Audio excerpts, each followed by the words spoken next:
दोस्तों शादी में अभी 2 दिन का समय बाकी था। एक तरफ दूल्हा था, वो बेसब्री से इंतजार कर रहा था कि 2 दिन के बाद की बारात जाएगी, और एक तरफ दुल्हन भी बेचैन थी क्योंकि वो शादी को शायद करना ही नहीं चाहती थी। इसीलिए वो एक प्लान बनाती है अपने प्रेमी के साथ मिलकर के उसका पैर तोड़ दी जाए, उसके हाथ पैर तोड़ दिए जाए, तो हो सकता है कि उसकी जो शादी की तारीख है वो आगे बढ़ जाए। कुछ ऐसा ही प्लान उसने बनाया और वो अपने प्रेमी से यहाँ पर बात करती है और प्रेमी अपने साथी के साथ मिलकर जाकर दूल्हे की टांगे तोड़ देता है और जाते जाते वो कहता है कि चलो इसके हाथ भी तोड़ दिया जाए, हो सकता है कि विवाह का समय और भी लंबा हो जाए। लेकिन जब वो मारने पाते हैं तो वो इस कदर मारना शुरू करते हैं कि उसके शरीर के अंदर दूल्हे के लगभग 12 से 15 फ्रैक्चर आ जाते हैं और दूल्हे को जब हॉस्पिटल ले जाया जाता है, लेकिन जिस दिन दूल्हे को बारात लेकर जाने थी, जिस दिन वो दुल्हन को डोली में बिठाकर वापस लेकर आने वाला था, उसी दिन उसकी मौत हो जाती है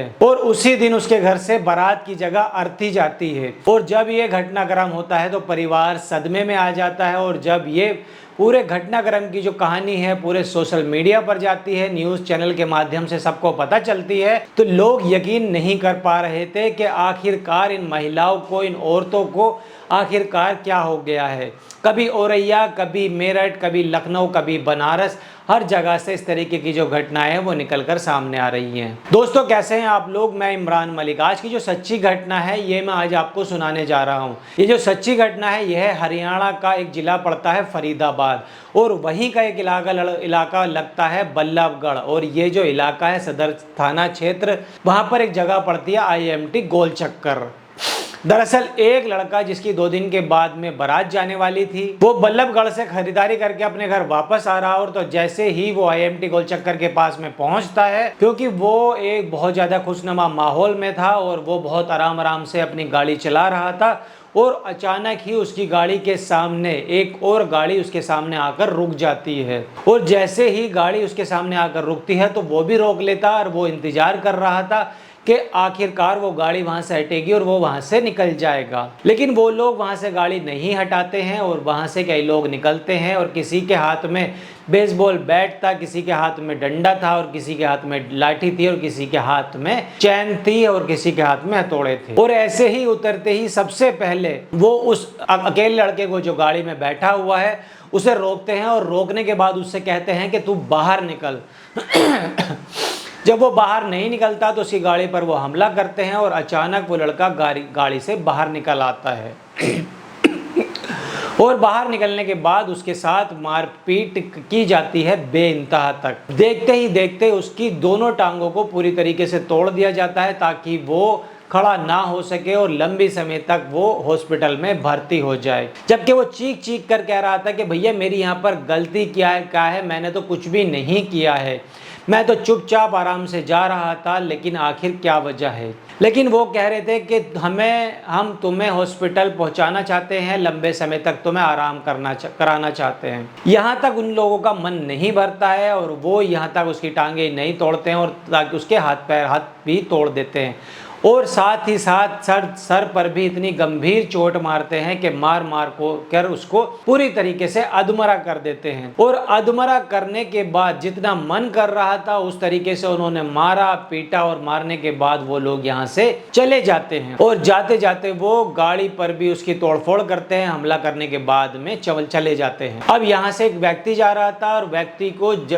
ने देखा कि कुछ लोग हैं वो मारकर भाग रहे हैं, और एक गाड़ी खड़ी है, वहां पर एक व्यक्ति पड़ा है, वो गंभीर हालत में पड़ा है, चीख रहा था, करा रहा था, रो रहा था। और वो व्यक्ति वहां से पूछता है, उससे कहता है कि भैया मैं तुम्हारे यहाँ पर क्या मदद कर सकता हूँ, तुम मुझे बताओ, मैं तुम्हें कहीं लेकर जा सकता हूँ, तुम बताओ मुझे। मोबाइल वो उसको देता है, और जब वो उसके घर वालों को कॉल करता है और वो कहता है कि तुम्हारा जो बेटा है वो गंभीर हालत में यहाँ पर पड़ा हुआ है, और कुछ लोगों ने इसके ऊपर जानलेवा हमला कर दिया है। अब जितनी जल्दी हो सकता है तुम यहाँ पर मौके पर पहुँच जाओ, नहीं तो इसके साथ में कुछ भी हो सकता है। अब परिवार वालों को जैसे ही ये सूचना मिलती है और परिवार वाले भी यहाँ पर परेशान हो जाते हैं कि आखिर ये कैसे हुआ है। जिस हालत में उसके परिवार वाले थे और वैसे ही वो दौड़ते हुए अपने उस बेटे के पास में पहुंच जाते हैं और बेटे को इस हालत में वो देखते हैं और इस हालत में देखने के बाद वो सबसे पहले वो हॉस्पिटल लेके जाते हैं जो पास में ही पड़ता है सर्वोदय, और वहां पर वो डॉक्टर से कहते हैं कि पैसा चाहे कितना भी खर्च हो जाए हमारे इस बच्चे को तुम यहाँ पर बचा लीजिए, और इसको यहाँ पर बहुत ज़्यादा चोटें आई हुई हैं और इसके साथ बहुत ज़्यादा कुछ हुआ है। अब यहाँ पर हॉस्पिटल जाते जाते उससे पूछा जाता है कि आखिर बेटा तुम्हारे साथ में क्या हुआ है, और ना वो उस वक्त इस कंडीशन में था कि हाथ हिला सके, पैर हिला सके या वो बता सके, लेकिन जो भी वो थोड़ा बहुत बोल रहा था, जो भी उसने अपने पिता को किस्सा कहानी सुनाई थी, जो भी उसके साथ में हुआ था, उसने सारी जानकारी अपने पिता को दी थी। वो बता रहे थे, मारने वाले जो मार रहे थे, कि तुम्हारी जो पत्नी है, जो होने वाली पत्नी है नेहा, जिससे तुम्हारी शादी होने वाली है, उसी ने ही तुम्हारा यहाँ पर फोटो भेजा है हमें, और हम तुम्हें यहाँ पर पीटने के लिए आए हैं और हम तुम्हारी यहाँ पर टांग तोड़ने के लिए आए। शादी करने के लिए तुमसे मना किया था और फिर भी तुम उस लड़की से शादी कर रहे हो। जानकारी वो उसको देते हैं। असल में जब वहाँ पर हॉस्पिटल के अंदर इलाज शुरू होता है तो डॉक्टर कहते हैं कि इसकी हालत बहुत ज़्यादा गंभीर है और इसको आप हायर मेडिकल सेंटर में लेकर चले जाओ। अब जो घर वाले होते हैं, जो परिवार वाले होते हैं, वो कहते हैं कि इसको ठीक करना है, इसको बचाना है और आगे की जो ज़िंदगी है वो भी इसकी अच्छे से जीनी है। जो भी हुआ है उसको अब हम ख़त्म करने की कोशिश करेंगे। लेकिन जो स्कॉट हॉस्पिटल होता है और परिवार वाले वहाँ पर ले जाकर उसको एडमिट कर देते हैं और उसका इलाज शुरू यहाँ पर हो जाता है। अब जो लड़के के जो पिता होते हैं, जिनका नाम प्रेमचंद बताया जा रहा है, उस लड़के का नाम गौरव तेवतिया होता है, और जो लड़का है उसकी उम्र लगभग 24 साल के आसपास बताई जाती है और गांव उसका सोतई होता है, जो कि बीपी टेपी एरिया के अंदर एक स्कूल होता है। और इस स्कूल के अंदर पीटीआई यानी कि जो टीचर होता है, योगा कराने वाले जो टीचर होते हैं, जो बच्चों को योगा कराते हैं और जो शारीरिक और मानसिक जो शिक्षा होती है उसके बारे में वो जानकारी देते हैं, उसको वो पढ़ाते हैं, और वो टीचर थे। अब टीचर के साथ दोस्तों यहाँ पर इतनी मारपीट आखिर किसने की है और क्यों की है, और पिता ने जो भी कहानी अपने बेटे से समझी थी, जो भी उसने समझा था उसके पिता ने, और वो जाकर नज़दीकी पुलिस स्टेशन जो पास में बल्लभगढ़ के अंदर थाना सदर होता है, और सदर थाने में जाकर वो तहरीर लिखवाते हैं और मेरे बेटे के साथ में बहुत ज़्यादा ज्यादती हुई है, जबकि उनके बेटे की 2 दिन के बाद में शादी होने वाली है। दरअसल दोस्तों गौरव की जो शादी है वो अलीगढ़ की रहने वाली एक लड़की होती है नेहा, जो कि फिलहाल बल्लभगढ़ के पिरखा कॉलोनी में वो रहती है, और उससे उसकी शादी तय हो जाती है। जब दोस्तों यहाँ पर उसकी शादी तय हो जाती है और लड़का और लड़की एक दूसरे को देखते हैं और वो दोनों एक दूसरे को पसंद भी कर लेते हैं। दोस्तों यहाँ बताया जाता है कि लड़की भी देखने में काफ़ी खूबसूरत होती है और लड़का भी काफ़ी खूबसूरत होता है, यानी कि दोनों की जो बातचीत है वो ठीक ठाक तरीके से चल रही होती है और वो चलने लगती है, और वो दोनों एक दूसरे को यहाँ पर पसंद भी करने लगते हैं। लेकिन दोस्तों यहाँ पर यह है कि 28 मार्च 2025 को जब ये अपने स्कूल के अंदर पढ़ाने के लिए जा रहा था तो किसी ने रास्ता रोका, गाड़ी रोकी, और रास्ता रोकने के बाद कहा कि वहाँ पर शादी मत करना वरना तुम जान से मार दिए जाओगे। और वो लड़का है वो इस बात को बहुत गंभीरता से लेता है और साथ ही अपने घर जाकर सभी लोगों से बताता है, और वो कहते हैं कि हमें बीपीटीपी थाने के अंदर जाना चाहिए और वहाँ पर जाकर इसकी इन्फॉर्मेशन देनी चाहिए। वहाँ पर एक जाट चौक लगता है और वहाँ पर कुछ इस तरीके से धमकी हमारे बेटे को दी गई है, और पुलिस वाले जैसे इस बात की जाँच पड़ताल करनी शुरू कर देते हैं और जब भी इसमें आरोपी पाए जाते हैं और आरोपियों को बुलाया जाता है, और जो आरोपी होते हैं वो कहता है कि हाथ पैर जोड़कर के साहब हमने वैसे ही जज्बात में आकर बोल दिया था और मेरा इस लड़की से कई साल पहले से ही अफेयर चल रहा था और मैं ही इससे शादी करना चाहता था और मैंने ऐसा ही इससे बोल दिया है, अब ऐसा कोई भी नहीं है। अब दोनों परिवार, लड़का और लड़के के जो परिवार वाले हैं उनके आपस में बैठकर रजामंदी हो जाती है, और जो बीच में वो लड़का आया था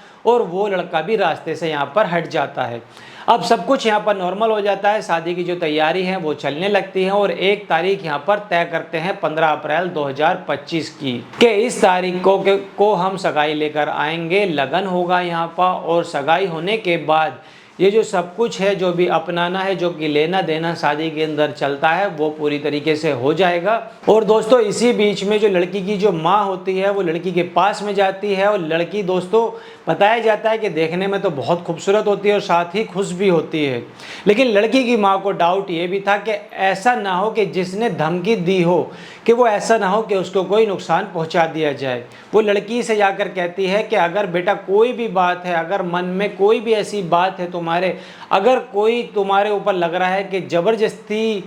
करने के बाद में तुम्हारी शादी की जा रही है तो मत करना ये शादी। लेकिन वो कहती है यहाँ पर कि नहीं मम्मी ऐसी कोई भी बात नहीं है, आपको शायद यहाँ पर कोई फहमी हुई है। माँ को यहाँ पर तसल्ली दे दी जाती है। माँ कहती है कि बेटा तुमने अच्छी दुल्हन ढूंढी है और सब कुछ यहाँ पर सही चल रहा था। लेकिन जो 17 तारीख को होता है, लेकिन 17 तारीख की दोपहर को 1 बजे ये जो होता है और उससे लड़के की जो हालत है वो लगातार यहाँ पर बिगड़ती जा रही थी। और जैसे जैसे वक्त आगे बिगड़ता जा रहा था, 17, 18, 19 तारीख को उसकी बारात जानी थी, 19 अप्रैल को, लेकिन लड़के की हालत और भी ज्यादा बिगड़ जाती है। 19 अप्रैल 2025 की रात लगभग 2 बजे के आसपास का ये वक्त रहा होगा जब 19 और 20 अप्रैल की रात उस लड़के ने आखिरकार दम तोड़ दिया। और इसी रात उसकी बारात जानी थी और बारात में वो दुल्हन को अपनी डोली में बिठाकर अब हमेशा हमेशा के लिए अपने घर लेके आने वाला था। कस्में वादे जो सारी चीज़ें थी, सारी बातें थी, उस निभाने की वो कोशिश करता, लेकिन उससे पहले ही उस लड़के की मौत हो जाती है। और उसकी जो मौत की जो खबर है जब वो परिवार वालों के पास में पहुंच जाती है तो परिवार वाले पूरी तरीके से स्तब्ध हो जाते हैं। और जब परिवार वाले शिकायत दर्ज कराते हैं कि लड़की ने मामा के मोबाइल से फोटोग्राफ्स लेती है और फोटोग्राफ लेने के बाद वो अपने प्रेमी को भेज देती है जिससे उसका अफेयर था। उसके बाद कहती है कि इसके टांगे तोड़ देना, और जब इसकी टांगे टूट जाएंगी तो इसकी जो शादी की तारीख है वो कुछ आगे बढ़ जाएगी। और दोस्तों ये भी आरोप लगता है कि लड़के को जो उसका जो प्रेमी होता है लड़का, और उस प्रेमी को कोई नहीं जानता है, या तो लड़की ही जानती है या फिर लड़की के परिवार वाले इस बात को जानते हैं और हमसे तो इस बात का कोई मतलब नहीं है। लेकिन हमारे बेटे का नंबर उसके पास में पहुंच जाता है, उसका स्कूल का एड्रेस भी उसके पास कैसे पहुंच जाता है, और जो सगाई समारोह के जो फोटोग्राफ्स होते हैं वो भी उसके पास में पहुंच जाते हैं। इन्हें पहुंचाने वाला आखिर कौन होता है? प्रेमिका के अलावा और कोई दूसरा नहीं है। अभी यहाँ पर FIR दर्ज कर ली जाती है, लेकिन जो लड़की यहाँ पर दुल्हन बनने वाली थी